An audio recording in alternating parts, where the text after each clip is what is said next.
All right, welcome back to Lies and Logic. It is Monday, December 9th, 2024. Last night, something took place in Syria. It looks as though Syria has been liberated in some degree. So we'll just start with listening to what Trump had to say in his X post last night. Opposition fighters in Syria, in an unprecedented move, have totally taken over numerous cities in a highly coordinated offensive and are now on the outskirts of Damascus, obviously preparing to make a big move toward taking out Assad. Russia, because they are so tied up in Ukraine, and with the loss there of over 600,000 estimated, I guess, that's a lot of people. 600,000 soldiers seemed incapable of stopping this literal march through Syria, a country they have protected for years. This is where former President Obama refused to honor his commitment of protecting the red line in the sand, and all hell broke out. With Russia stepping in, but now they are, like possibly Assad himself, being forced out, and it may actually be the best thing that can happen to them.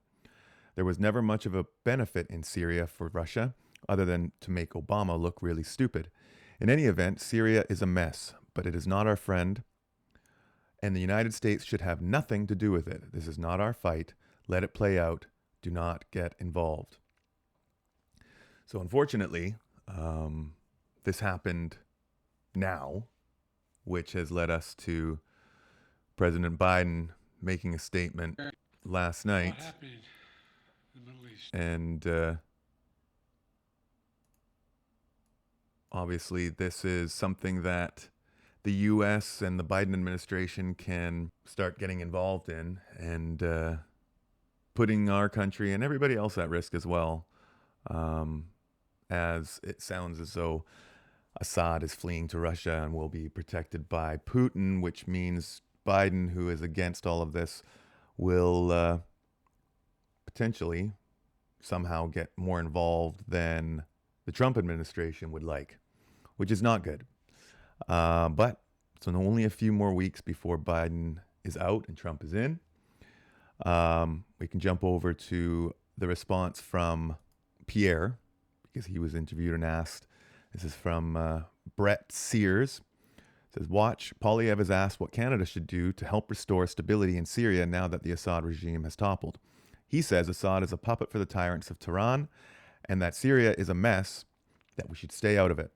He says Canada should stand with Israel against the terrorists and focus on our own country. What we need now is a strong leader who will put Canada first. My only concern is Canada. Let's have a listen. Do you have any thoughts on the fall of the Assad regime in Syria and anything that Canada could or should do to help restore stability to the region? Well, first of all, Assad was a puppet for the tyrants of Tehran. He has carried out genocides against the Sunni people in his own country. And now he appears to have been toppled. We don't know who will replace him, but I don't think we should get involved in that mess. It's not our fight. We should stand with our allies, including Israel, against the terrorists, and we should focus on protecting our own country. Because after 9 years of Trudeau, we've never been so vulnerable and so at risk. He lost control of our borders, lost control of our spending, lost control of our security, lost control of crime. He's allowed terrorists to come into our country even after they've been videotaped mutilating human beings in other parts of the country and other parts of the world. And what we need now is a strong leader who will put Canada first. My only concern is Canada. We need, for a change, a prime minister who will put this country and its people first, and that's what I will do. Thank you. Well, can't agree with him more that we have no business getting involved in any foreign wars. We just don't. Not right now. Not right now. Neither does the States. The world has been destroyed by the left and the liberal democratic regimes, and now we need to rebuild. We can't just go around trying to save everybody. I've said this before. As a result, we will suffer. All of us. All of us will suffer, and it'll open up the door for these globalists to keep doing what they want to do in order to create this one world government, great reset, 2030 agenda, whatever you want to call it. this is how it gets done. It's the old saying, divide and conquer. If you keep everybody focused on trying to save everybody, that's how they get their tentacles in. So definitely don't want to keep getting involved, and hopefully we can start pushing out these left liberal regimes, because that's what they are. This post from Jagmeet says, "We welcome the end of Bashar al-Assad's brutal regime. Syria's future belongs to Syrians. While there is a long road of recovery and rebuilding ahead, a road that will require support from global democracies, there's a renewed hope for Syrian future that's peaceful, stable, and democratic." Now, who gives a rat's ass what this scumbag has to say? I just wanted to show how, even on his posts, this is his page, you can see the check mark, every single one of his comments, there's 922 here. Fuck Jagmeet, call an election, fixed it for you. We welcome the end of Justin Trudeau. Jagmeet Singh's brutal regime. Canada's future belongs to Canadians. While there's a long road of recovery and rebuilding ahead, a road, yeah, exactly, and that's the truth. We're all in the same boat. We have a regime of our own, and it's only a matter of time before we can get things back to normal here in Canada. But it's a sad realization to accept that these people are going to do what they can to continue to cripple us, and it's a hard thing, you know. It's like we're sitting behind a pane of glass watching these people destroy us, and there's nothing we can do about it. You've got Trump talking about Kash Patel, so let's have a listen to this, because you know, Trump is doing his best to try and encourage people to stay strong and hope that nothing bad can happen until he gets in office. And really, that's all we can hope and pray for. Are you going to fire the current FBI director, Christopher Wray, who you appointed? Well, I can't say I'm thrilled with him. He invaded my home. I'm suing the country over it. He invaded Mar-a-Lago. I'm very unhappy with the things he's done. And crime is at an all-time high. Migrants are pouring into the country that are from prisons and from mental institutions, as we've discussed. I can't say I'm thrilled. I don't want to be Joe Biden and give you an answer and then do the exact opposite. We're going to talk about that. So I'm not going to do that. What I'm going to say is I certainly cannot be happy with him. You take a look at what's happened. And then when I was shot in the ear, he said, "Oh, maybe it was shrapnel." Where's the shrapnel coming from? Is it coming from heaven? I don't think so. So we need somebody to straighten. You know, I have a lot of respect for the FBI, but the FBI's respect has gone way down over the last number of years. Don't you have to fire him in order to make room for Kash Patel if he is in fact confirmed? Well, I mean, it would sort of seem pretty obvious that if Kash gets in, he's going to be taking somebody's place, right? And somebody is the man that you're talking about. It's like, what? Yeah, asking the most obvious questions. It's ridiculous. Yeah, people need to, especially up here in Canada, we need to trust Donald Trump. And the reason why I trust Donald Trump are posts like this. You can't help but feel like we have an ally down in the States who's looking out for Canadians. That is the truth. And Pierre, at the very least, is more aligned with Donald Trump than Jagmeet, Freeland, and Trudeau. I actually had never heard this speech, which is a bit of a surprise to me. But I'd like everybody in Canada to listen to this, because it's pretty badass to have this kind of support. I mean, this happened in 2022, but this was a pretty cool little speech here. The tyranny we have witnessed in Canada in recent weeks should shock and dismay people all over the world. In an advanced Western democracy, the peaceful movement of patriotic truckers, workers, and families protesting for their most basic rights and liberties has been violently put down.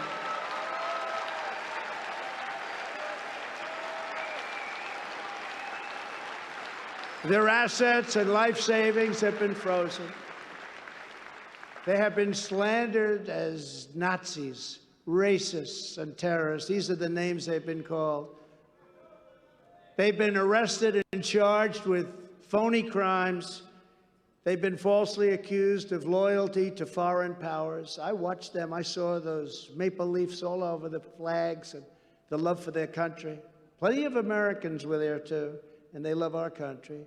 They're being hunted down like enemies of their own government and treated worse than drug dealers and murderers or rapists. A line has been crossed. You're either with the peaceful truckers or you are with the left-wing fascists. And that's what's been happening. And it's been a strong line. We stand with the truckers and we stand with the Canadian people in their noble quest to reclaim their freedom.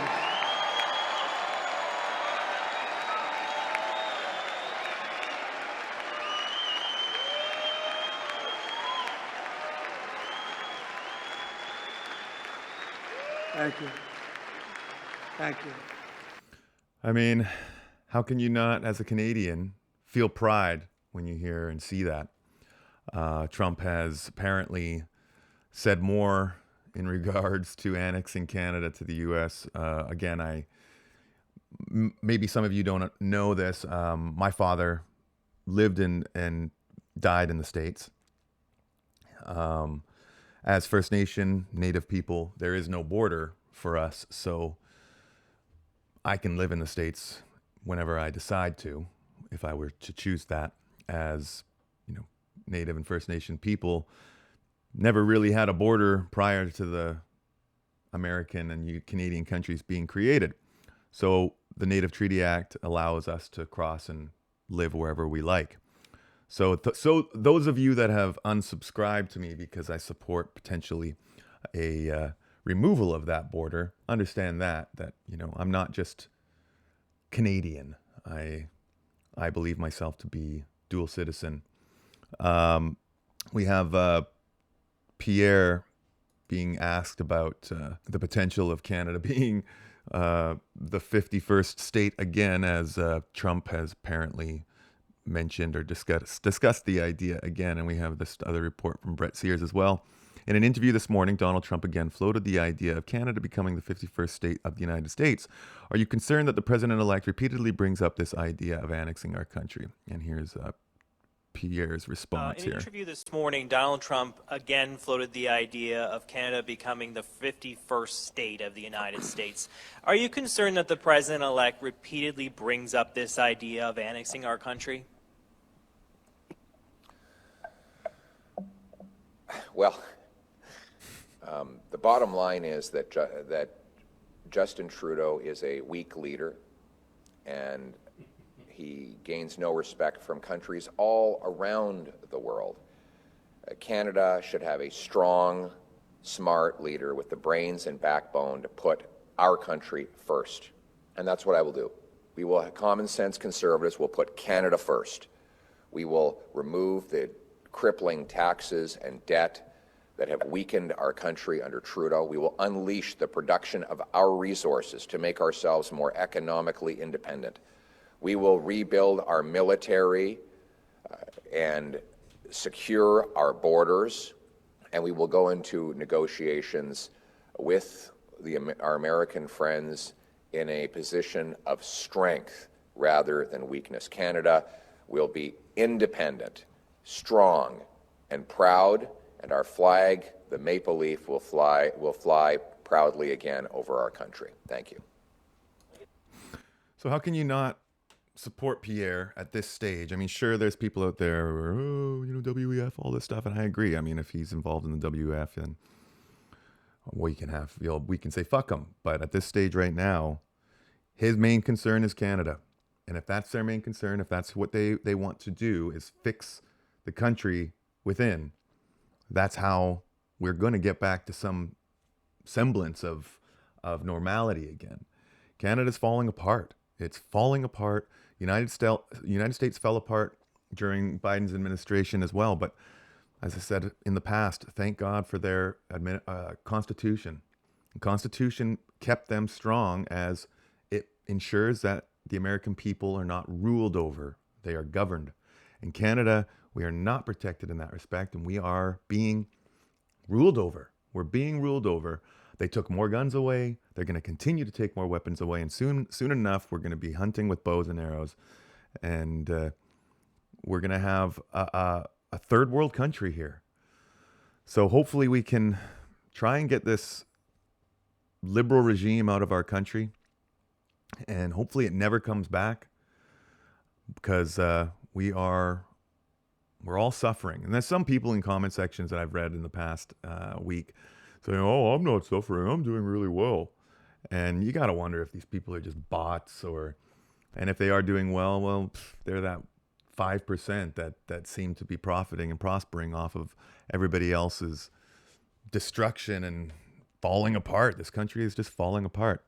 Syria fell, and supporters of Syria and Palestine and all these people who have come into our country, and they're all out in the street in Ontario celebrating, honking, and this is scary to think that there are these wild people that have been destroying the streets, terrorizing streets, and now here they are allowed to just close streets down in order to celebrate something that has nothing to do with them. They live in Canada. You live in Canada now. You know, you're here, try and do well, make a life, and stop worrying about what we need to do as Canadians for your country back home. That's just, I'm sorry to say, it doesn't compute right now. We can't help you.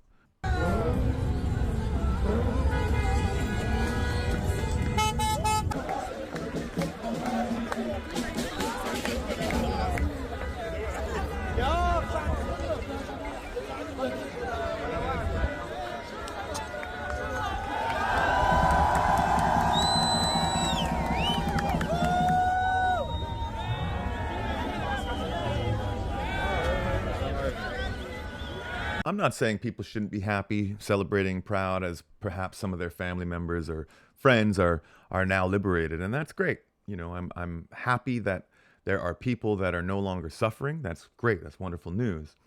But these groups of people are demanding and asking Canada to do more than we can, and that's one of the problems here. Is they're in the streets demanding our government pay and fund for something that we have no money for. We don't have any money left.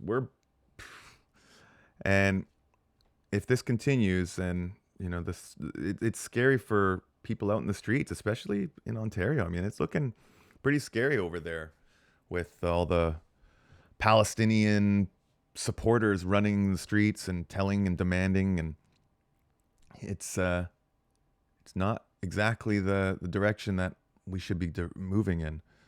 We have our unemployment rate has just jumped again. Canada's unemployment jumps to 6.8% despite burst of hiring. And we know that is just, as Mark Emery here says, because they are not hiring us, they are hiring them. They are not hiring Canadians, they are hiring tax-subsidized, brown-skinned, third-world, cheap labor as a way to avoid paying Canadians a living wage. And that may sound racist, but unfortunately, there's truth to it.